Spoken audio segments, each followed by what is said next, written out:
Greetings, brother. Hey, spoke the same time I did. Ha ha ha.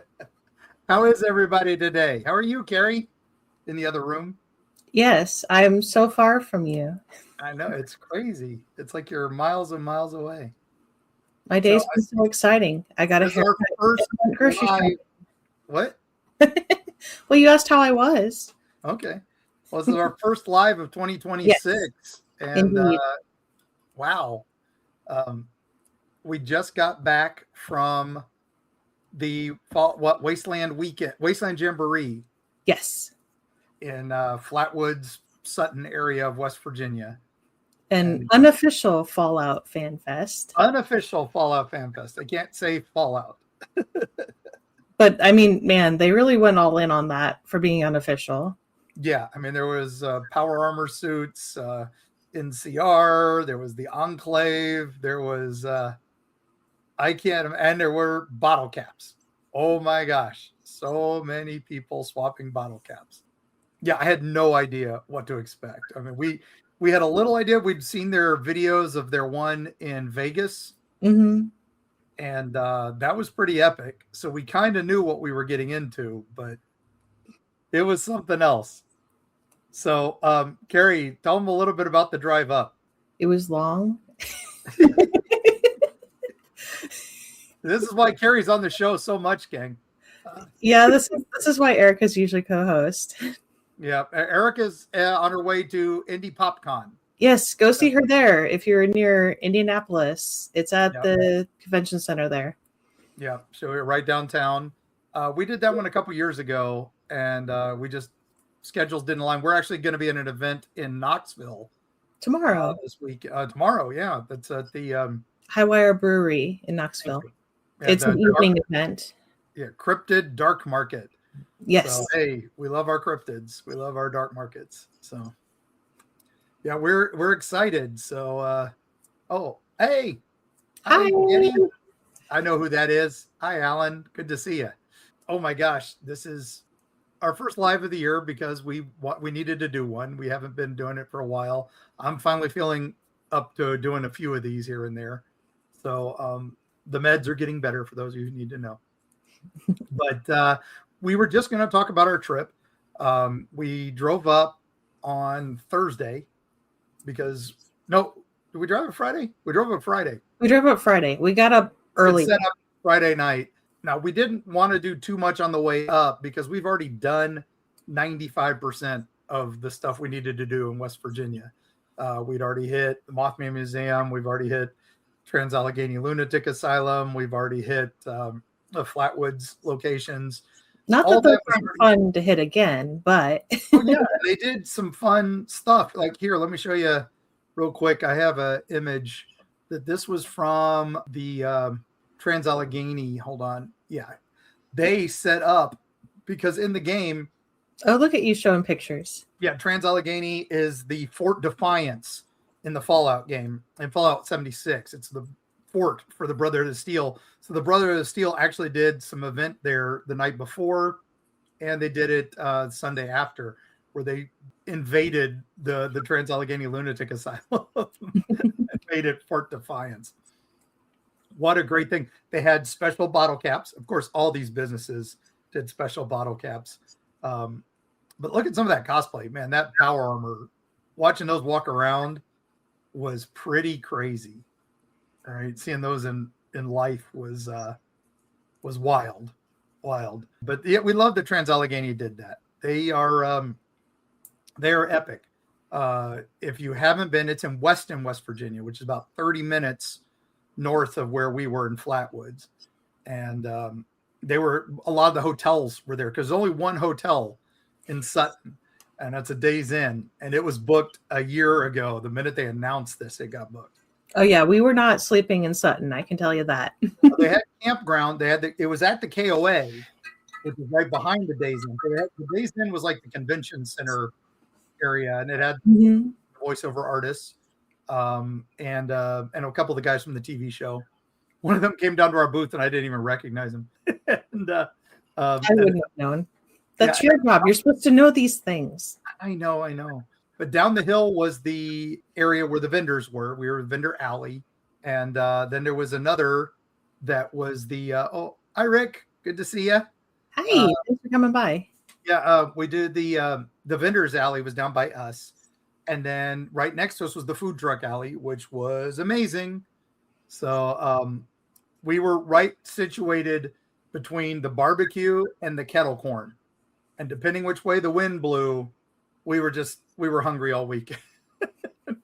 You made a few trips to the barbecue place. I did. They had really good wings, and then they had really good turkey. And then I tried their crab's legs because who's not going to try smoked crab legs? And they were amazing. Oh my gosh. So all good. You got to do is have sauce that Mark can have, and he is there. Stick with Old Bay and stick with no garlic, no onions.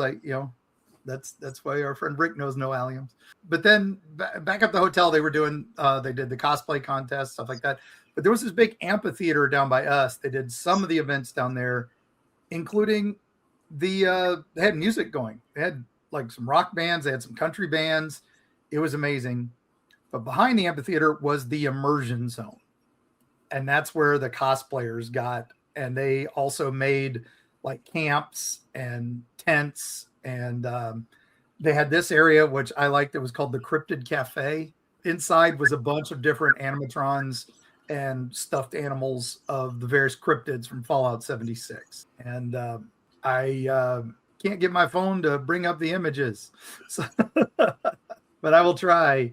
I did get this one of the Mothman shrine. Now in the game, you find the wise and powerful Mothman.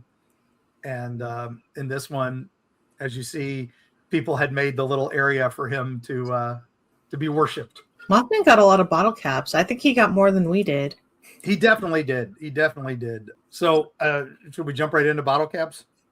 I was going to say the thing that made this event like really awesome was the fan involvement. So many people in like a high level of cosplay, even a medium or small level of cosplay, and the entire surrounding area was involved. Like it was really cool. Like normal types of events Yeah, don't necessarily get that much involvement from everyone. Yeah. And, I mean, people were, we brought in, we had special made caps that were Eerie Travels caps. And we gave it. So if you subscribe to the podcast or subscribe to the YouTube channel while you were there, we gave one. And that was like to the first 200 people. And we ran out so fast. We got a lot, but yeah, they flew. And then we had some special ones that we gave out for people who made purchases. Those on our Patreon, they all got a little one of those themselves. Yep. So our patrons got those early, but you can still get them if you want to subscribe this year. Yeah, as long as I have them. I have a few set aside. And yeah, that means more fans. Yeah, exactly, yes. Jake. Good to see you, Jake. Some of the ones people had made special ones, like this is one of my favorites, is Ghoul Bait, which is pretty good. Then we got one that's an actual Wasteland Jamboree bottle cap that's actually made by the people. People gave us some rad roaches, little glow in the dark babies.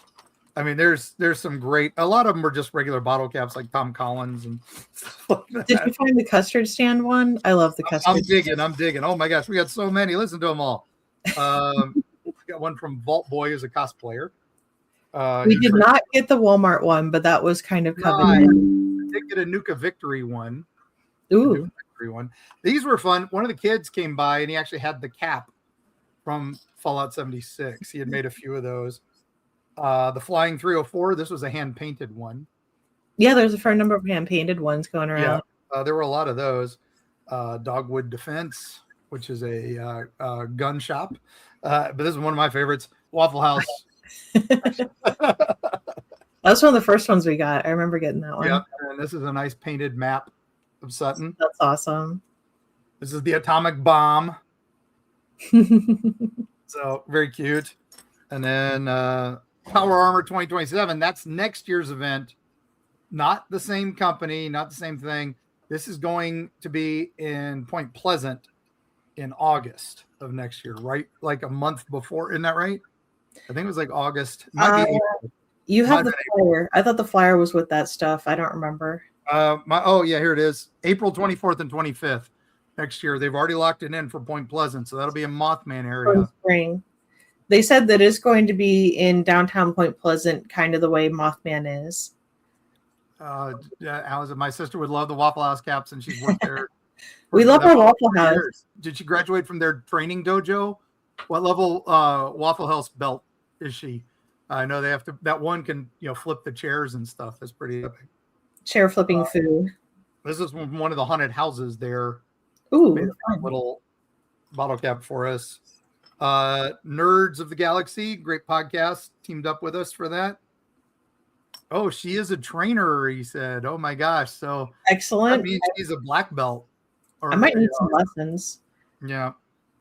Storm Crows, which was a apocalypse radio podcast as well. I like that. We'll tuning into some of those on the way. Don't see the custard stand one. I know it's. Oh, you know what? I think it's still in the van. Oh, that was one of the couple we left in the van. So. Whoops. I'm going to have to find that. Yeah. And then this one was from Western North Carolina Investigates. We know those guys. So, hey, Western North Carolina, that's us. So, yeah, that's we got a lot of those. We got some stickers. Man, people were trading with us like crazy. So it was really nice. We didn't get away from the booth hardly at all. So we're not actively like going out and trading. This is what came to us. Yeah, we didn't have much chance to leave. Saturday, not at all. And then Sunday was minimal. And she is the waffle master, Rick. I agree. So we'll have to get her on the show to talk about the cryptids and ghosts of Waffle House. One of the things somebody brought me was a Nuka World ticket. Those are things that you do when you can do event in Nuka World in the Fallout 76. You get tickets. Those can be exchanged for specific things at like the vending machines at the theme park. So that's kind of a fun thing too. So people were having a blast with this. The town freaking loved it. They needed this. Sutton and Flatwoods, as we've been doing with the next book is Dark Heart of Appalachia, and we've been traveling a ton for this. And West Virginia had booms in the 1800s. It had a boom again in the 1960s, and then it died pretty much steadily downhill since the 80s. And the opioid epidemic is just like the heart of it there. The businesses all moved away. The kids all moved away. There's very limited generational growth there.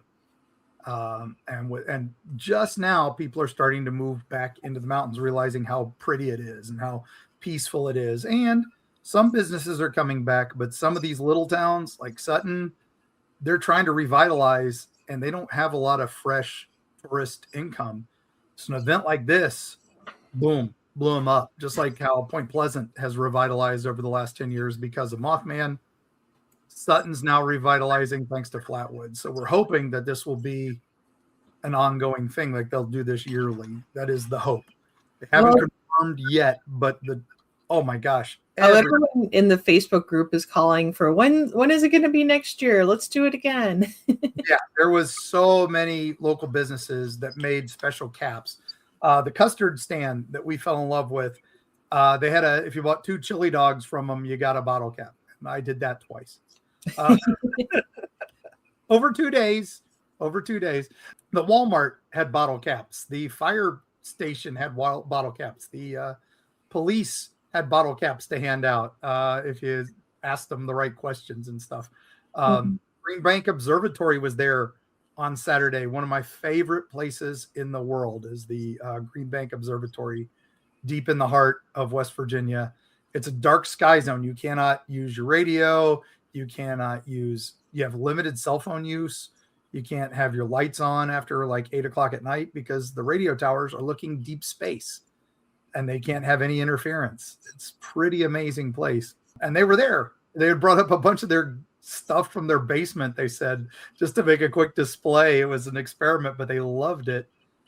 And then they flipped out because they had our book. They already had it. So it was great. That's always awesome. Yes, I agree, Jake. I wish more places would get together for this because this is the sort of thing, man, this can make or break a place, really. I mean, one of these things. I mean, it sounds silly, a video game convention about cryptids and the apocalypse, and a very popular Amazon TV show, at least.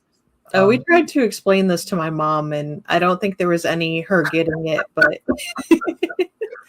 we showed her the first episode of the TV show, and yeah, I think you got to watch the first 3 to really understand what the heck's going on, because that first one's just introducing the characters and a little bit of the world. I get if you have like no background on this whatsoever, like it's a little much maybe. So I get it. Yeah. But we got to meet a bunch of people. We got a lot of really cool stories from people. We had some amazing interactions. We had one kid came up and he had to tell me his tale about a hellhound that he saw right outside of Charleston. And it's funny because I had just written about a hellhound in West Virginia, not too far from Charleston. So I added his tales to the notes, and thankfully we haven't quite gone to press yet. So that might make it into the final edit, this young man's encounter story. And I told him, send it to us on our website, please, because we would like to include this in a future listener tales episode. Because it was really cool. We had a couple people come by that had their own like Bigfoot encounters. Always have Bigfoot encounters. And we had that one, oh gosh, Carrie, what was the one that was I can't remember. The lady who had the ghost in the hotel that she was staying in, and that was up in Weston. Were you there for that one? Or was that just me? I'm not sure. Okay. This lady had a ghost in her hotel room that was constantly turning on and off their TV, they thought, and then they realized there was a second remote and it was under their mattress. So,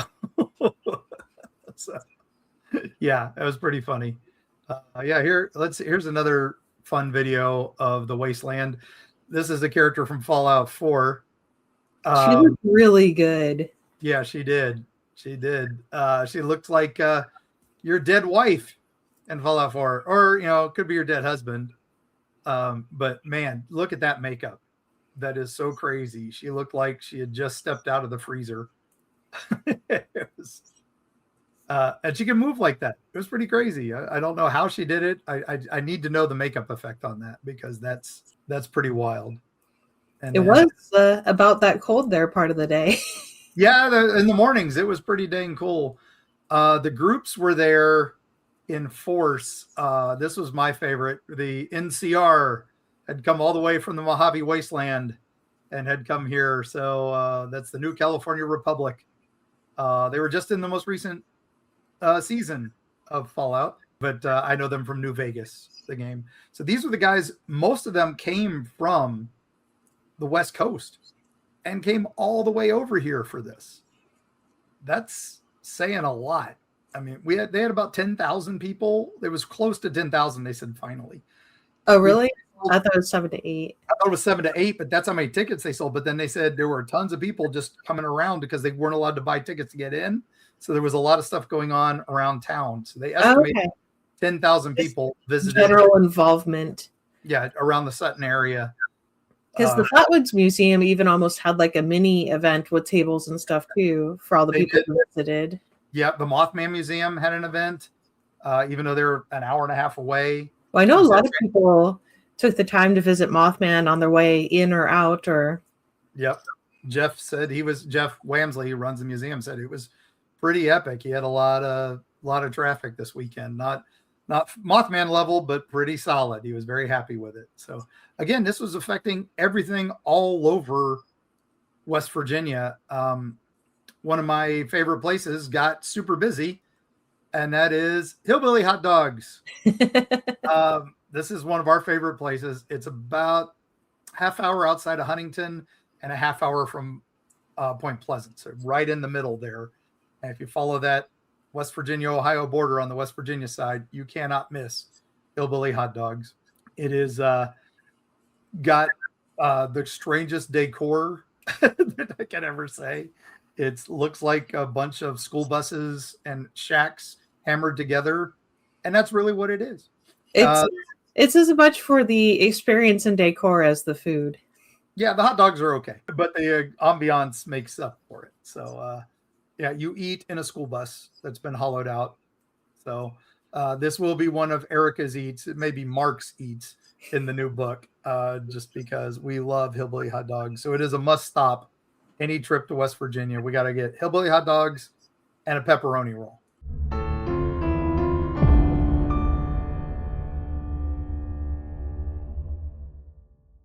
Prepare to be devoured. The Wolves of Wharton is a 6-part complete book series by Eerie Travels producer Bo Lake. It has been called dark and visceral, steamy, dramatic, and a fresh take on the werewolf mythos.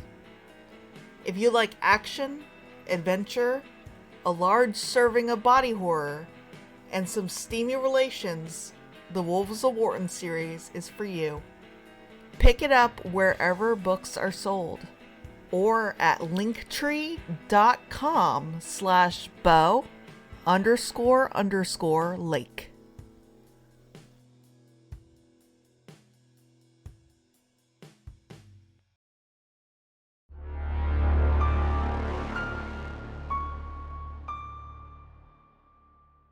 Carrie, you got some pepperoni rolls while we were up there. What was the one you liked the most? I usually try to get some every time we go in the area.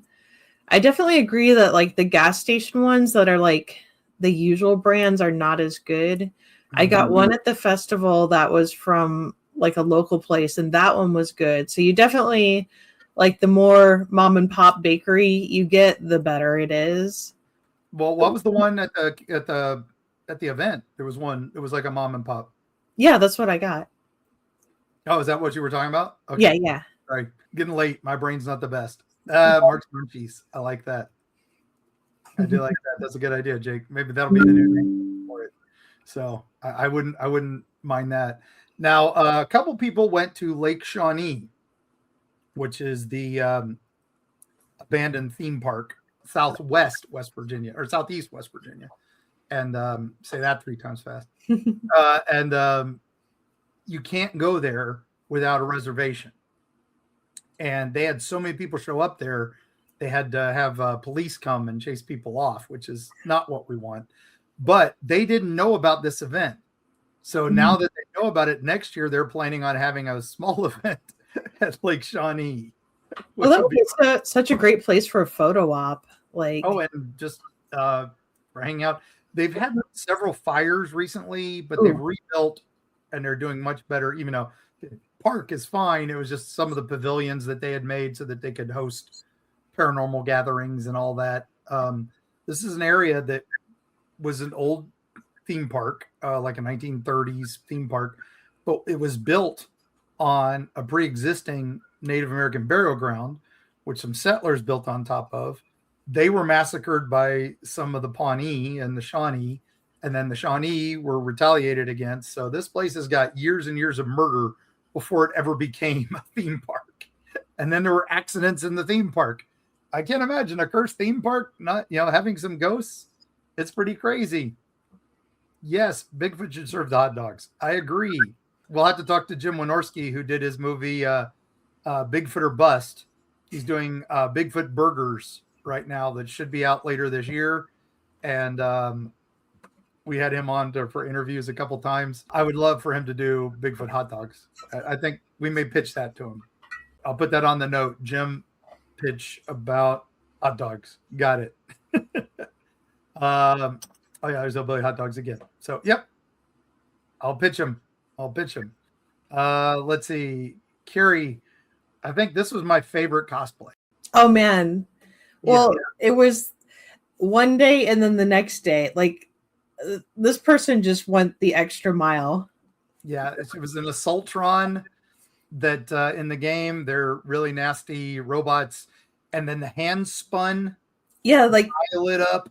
And they had the voice files from Rose from Fallout 4, who is the Assaultron that says the sexy voice and is always flirting with you. They were doing it upright. So That was incredible. Yeah, I was. You have the next day the picture. second costume. There's the second costume. Yeah, they did it up like a Playboy bunny the next day. So that was amazing.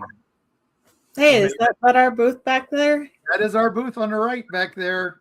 So yeah, I caught her on my way back to the booth.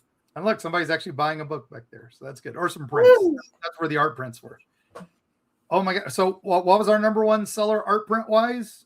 Well, Mothman, if you had all the 4 types of Mothman. Mothman cheated because I have 4 different Mothmans, so some people were buying multiple. But I ran out of Flatwoods Monster, and I had made extra. So, woohoo! Go Brexy! Go Braxy! We love the Braxton Monster, and we got to tell everybody our file why doesn't have arms, because Freddie May told us not to have arms. That was important that we do not have arms. So, so we didn't. We made ours without arms.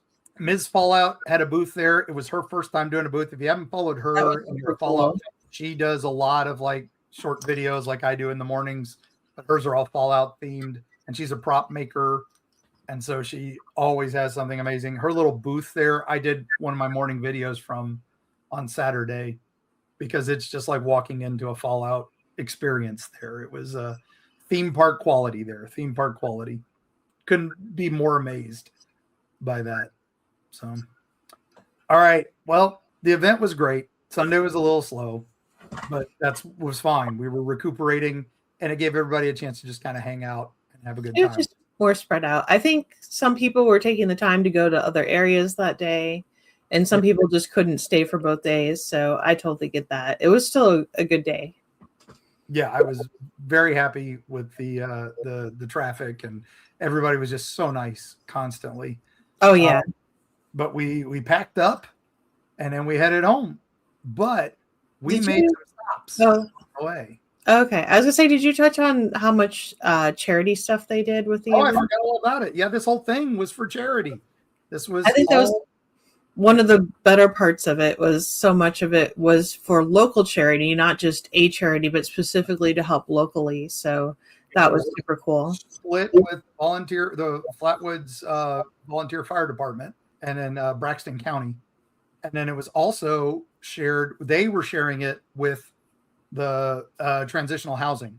So helping homeless people get back on their feet and stuff like that. So 10% of all sales, every booth, every food vendor, everything went to the charity. They still haven't posted how much they made. I guess, we didn't give them the numbers till Tuesday. So everybody had till Tuesday to turn in. I'm going to assume we'll get the final total probably next week. Yeah, I'd like them, part of me is I'd like them to do it at the spot again because it worked out really well, just the way they had it set up. But on the other hand, I'd like to see another community get this kind of attention as well. So many of these towns don't have a lot of hotels nearby and can't handle the kind of influx of traffic and stuff like that. So yeah, I would see possibly Grafton because you got the Grafton Monster. I'm trying to think of things in the game. Huntington would be a little better because Camden Park is right there, and Huntington has a few more hotels. Plus, it has the college, but it doesn't really need the help like some of these other towns. I would say Grafton could use the most help. Point Pleasant's doing better thanks to Mothman. I'm not sure what else would be good. So, as good as that. There were some people went to the Greenbrier, which is White Springs in the game. And the Greenbrier is famous because it had a secret bunker underneath it that was for Congress to go to if there was a nuclear attack. They were going to be allowed to go to this secret bunker and hide. And they were hiding it under this hotel in the middle of nowhere, West Virginia. But a reporter group figured it out because they saw they were constantly being repaired by these television repairmen. How many televisions need to be repaired constantly? And that's how they were hiding the budget to maintain the base. And because they figured it out, they closed it instantly and opened it up as a tourist attraction. So no longer a secret. No longer a secret. But the question is now, did they move it? Did they make a new base? Is there another secret base? I would think so. I think Grundy, Virginia, that 3-level Walmart in the middle of nowhere, Virginia? Why is there a 3-level Walmart in the middle of nowhere, Virginia? It must be a government secret facility. Or it just could be because they're built on a mountain and it was the only way they could build it. Well, to be fair, Walmart, no one would question a whole bunch of stuff coming and going. Trucks coming and going all night. Yep, exactly.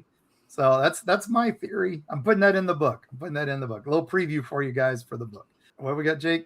Hearing about that park? Oh, yeah. The government probably has other secret areas to hide government officials. I'm sure there's more than one, but Greenbrier was supposed to be all of them. It had facilities for everyone. If you go there, they give a tour of that. It's pretty epic. Okay, we got to wrap up, but we just got to talk about the places we went. We drove partway home and stopped and slept in Withville, right? Withville, Virginia, home of the Withville UFO flap of the late 1980s. And we went around asking about UFOs. And we also got some ghost stories. And speaking of hot dogs, I got to eat at a place I hadn't eaten since I was there with my dad many, many years ago in the early 80s. And that was the Skeeter's hot dogs. Skeeter's it's like stepping back in time, right, Carrie? Oh, yeah.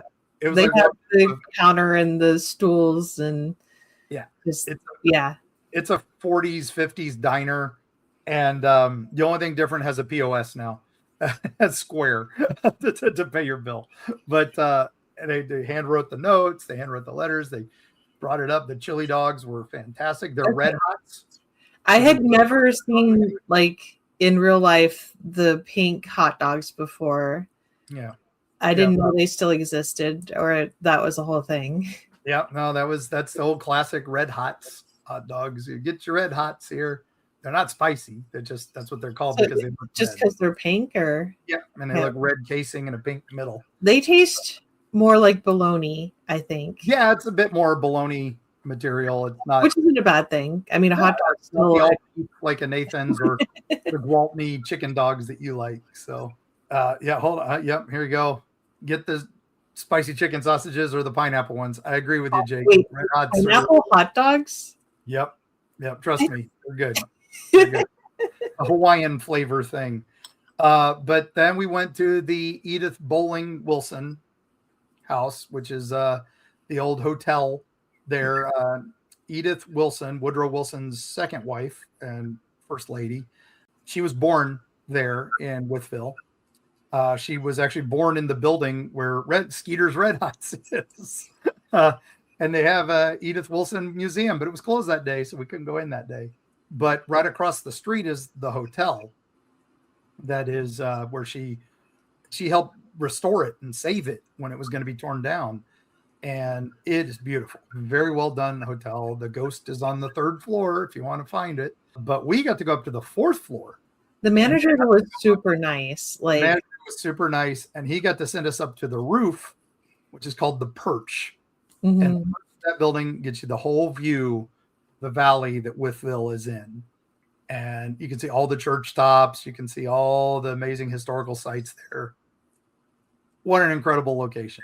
Oh my gosh. Thank you so much to them for being nice and being like, oh yeah, you got to go up there. I'm like, heck yeah. Just random folks walking in going, hey, do you know any ghost stories? And can we walk up on your roof? Yeah. He's like, well, here's the ghost stories. And there's a ghost story behind us. The school behind us was built on an old Civil War battlefield, and they've got ghosts all over the place. Withville is the kind of the southwest portion of our book. So it's one of the final bits in our book of our travels for the new Dark Heart of Appalachia. So it was nice to go and get some fresh photos because we hadn't been there in a while. And we hit one last place. I had to take Carrie to a cemetery. Oh yeah, that was fun. Always got to take her to a cemetery somewhere. And we found a very famous person was buried in the cemetery.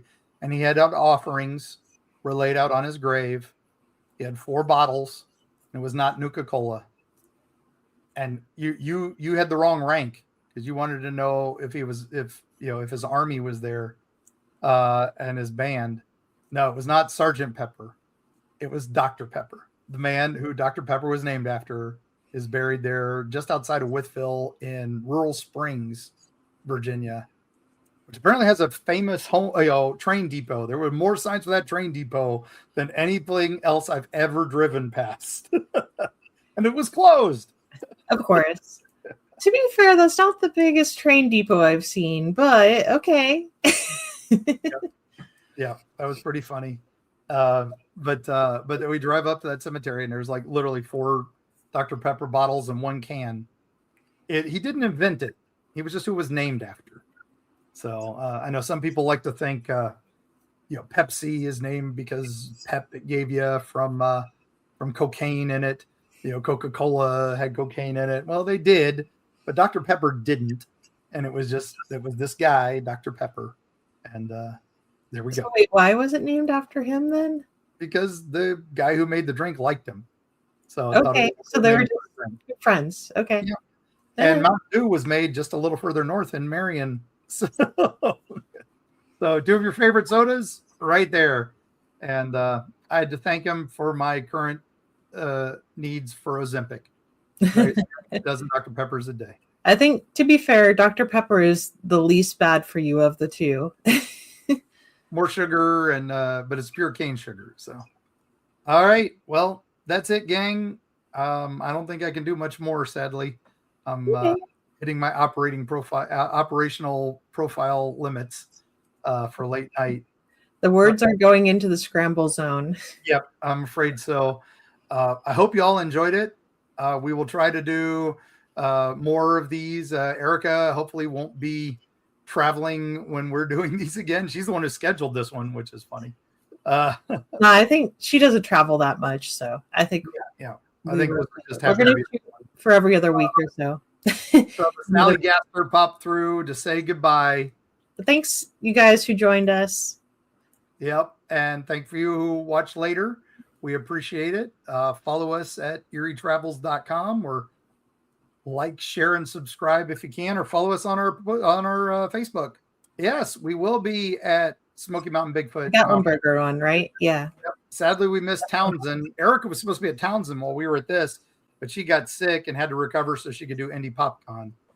But we will be at the Gatlinburg event in June, I think. EerieTravels.com has our events. Go there and see. I have to check it there because I don't even know where we're going to go. June is Florida stuff. I think it's after that. Yeah, I think June is Florida Bigfoot, and I think Gatlinburg is maybe July. I don't know. It's July, yeah. Rick says. Yep. So, we will be there. We're already on the list. So we're on the list for that one. Where I'll be at the Florida Bigfoot Conference in June. That's what I was getting mixed up with. But we'll be at Red River Gorge.